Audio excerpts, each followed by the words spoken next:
오늘 우리에게 주시는 하나님의 말씀은 구약성경 사사기 3장 12절에서 31절까지의 말씀입니다. 하나님의 말씀을 받들어 읽겠습니다. 이스라엘 자손이 또 여호와의 목전에 악을 행하니라.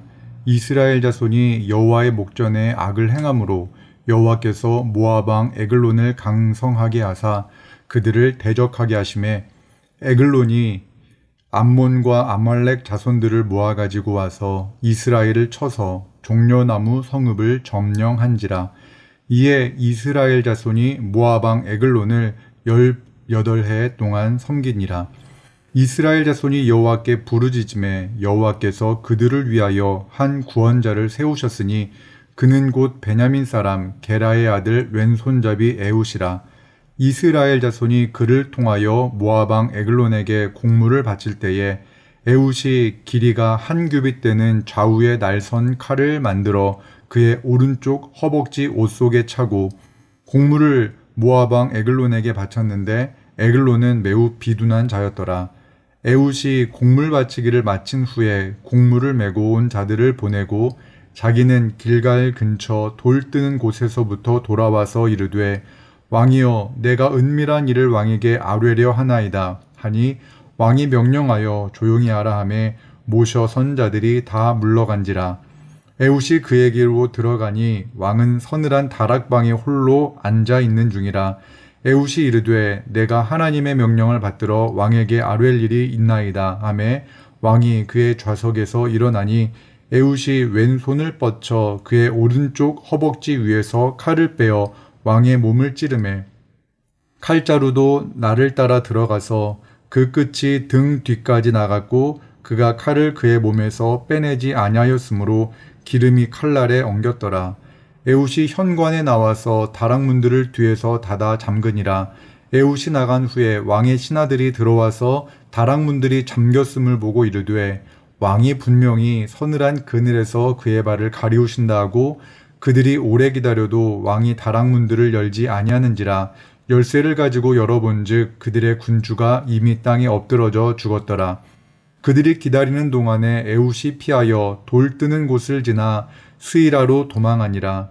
그가 이르러 에브라임 산지에서 나팔을 불매 이스라엘 자손이 산지에서 그를 따라 내려오니 에훗이 앞서가며 그들에게 이르되 나를 따르라. 여호와께서 너희의 원수들인 모압을 너희의 손에 넘겨 주셨느니라 하매 무리가 에훗을 따라 내려가 모압 맞은편 요단강 나루를 장악하여 한 사람도 건너지 못하게 하였고 그때에 모압 사람 약 10,000명을 죽였으니 모두 장사요 모두 용사라.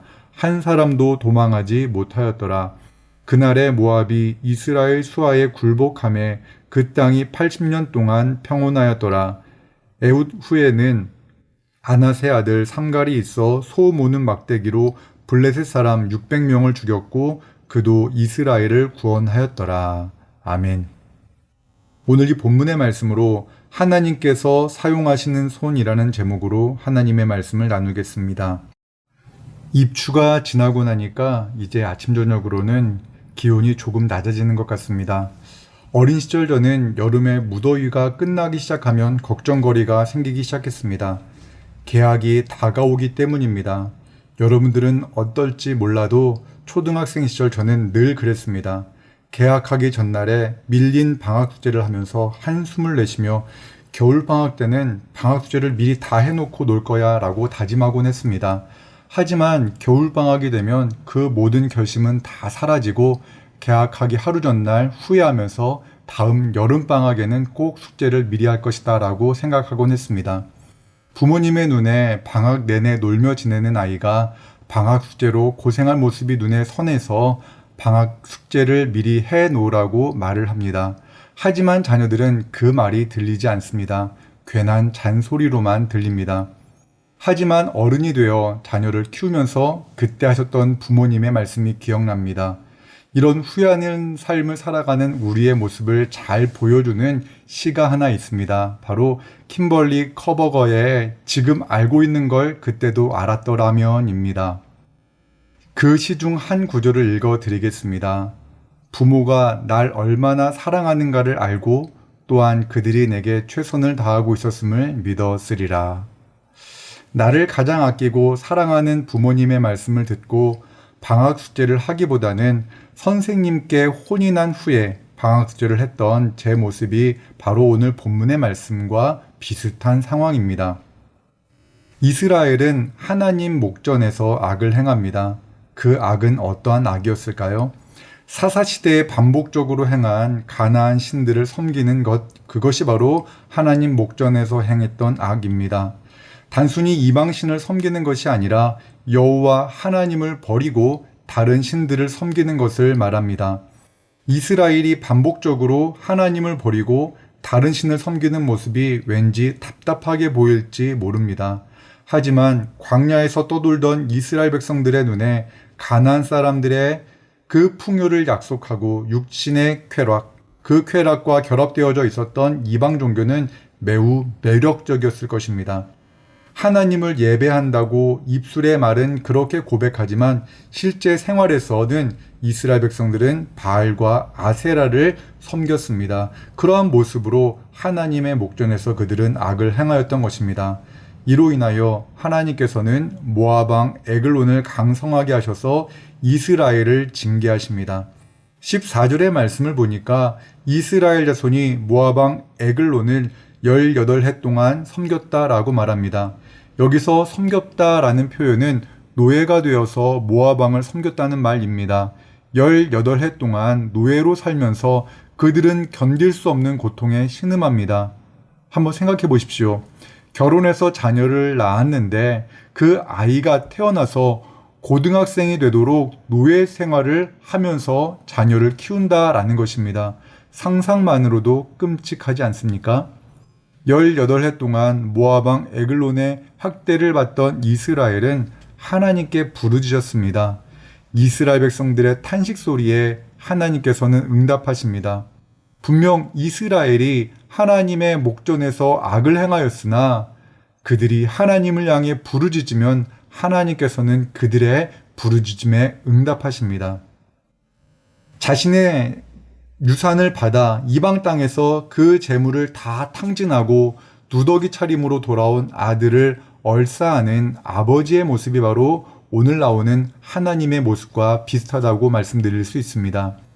집을 나간 아들에게 극심한 배고픔이 있었기에 아버지의 집으로 돌아가야겠다라는 결심을 한 것처럼 이스라엘 역시 18해 동안 극심한 모압의 압제로 인해서 하나님밖에 없구나, 하나님께 부르짖어야겠구나라는 그러한 결심을 하게 되었습니다. 이스라엘 자손이 하나님 아닌 다른 신을 섬겼던 모습을 회개하고 하나님께 부르짖었을 때 하나님께서는 응답하셨습니다. 하나님은 이스라엘을 위하여 베냐민 사람 게라의 아들 왼손잡이 에훗을 구원자로 세우십니다. 여기서 말하는 왼손잡이라는 말은 오른손이 묶여있는 또는 오른손이 닫혀있는 이라는 뜻으로 에훗은 아마도 오른손에 장애가 있었던 사람인 것 같습니다. 그 장애로 인해 모압 왕 에글론도 에훗에게는 어떠한 위협도 느끼지 않고 그를 독대했던 것 같습니다. 하나님께서 에훗을 이스라엘의 구원자로 세우신 후 에훗의 시선에 놀라운 변화가 일어났음을 성경은 말씀합니다. 강하고 두렵게 느껴졌던 모압 왕 에글론의 실체를 보게 됩니다. 17절의 말씀입니다. 곡물을 모압 왕 에글론에게 바쳤는데 에글론은 매우 비둔한 자였더라. 하나님의 영이 에훗과 함께 했을 때 모압 왕 에글론이 매우 비대한 사람이라는 것을 에훗은 보게 되었던 것입니다. 에훗은 비록 육신적으로는 연약했지만 그 연약함으로 인해 모압 왕 에글론과 대면하여 그를 만날 수 있었고 그의 왼손으로 18해 동안 이스라엘을 괴롭힌 원수 모압 왕을 제거합니다. 하나님의 영이 임하면 그 사물의 본질을 볼 수 있는 안목을 갖게 됩니다. 하나님을 향한 믿음을 소유한 사람은 사물의 본질을 파악합니다. 하나님을 향한 믿음이 있느냐 없느냐는 매우 중요합니다. 가나안 땅을 정탐할 때 믿음을 상실한 10명의 정탐꾼들은 거인처럼 장대한 아낙 자손만을 보았지만 하나님을 향한 믿음을 가지고 있었던 여호수아와 갈렙은 하나님께서 그 땅을 주셨다는 그 믿음을 가지고 그 아낙 자손조차도 우리의 먹이다라고 말합니다. 하나님을 향한 믿음을 소유한 다윗은 골리앗의 큰 덩치로 인해 두려워하지 않고 하나님을 향한 담대한 믿음으로 골리앗과 맞서 싸웠습니다. 하나님께서는 다윗에게 승리를 허락하십니다. 에훗은 모압 왕 에글론을 그의 칼로 죽인 후 그의 처소에서 도망한 후에 에브라임 산지에서 나팔을 불었습니다. 그리고 그 나팔 소리에 이스라엘 자손이 그를 따라왔습니다. 그때 에훗이 이렇게 외칩니다. 28절의 말씀입니다. 그들에게 이르되 나를 따르라. 여호와께서 너희의 원수들인 모압을 너희의 손에 넘겨주셨느니라. 하나님의 사람은 승리가 누구로부터 오는지 분명히 알고 있습니다. 에훗은 여호와 하나님께서 원수 모압을 이스라엘 손에 넘겨주셨다라고 선포합니다. 에훗과 함께한 이스라엘 자손은 모압의 군사 약 1만 명을 죽였다라고 성경은 말씀합니다. 그런데 그들이 죽인 모압 군사 1만 명에 대해서 성경은 이렇게 표현합니다. 29절의 말씀을 보면 모두 장사요, 모두 용사라. 지금까지 그들은 모압 왕을 섬겼던 사람들입니다. 약했습니다. 하지만 하나님께서 함께 하시자 그들의 손으로 모압의 군사 1만 명, 용사 1만 명을 무찌릅니다. 31절에 나오는 삼갈도 소 모는 막대기로 블레셋 사람 600명을 죽였다라고 성경은 말합니다. 그리고 삼갈도 이스라엘을 구했습니다. 삼갈이 죽인 블레셋 사람들 역시 용감하고 강한 사람이었을 겁니다.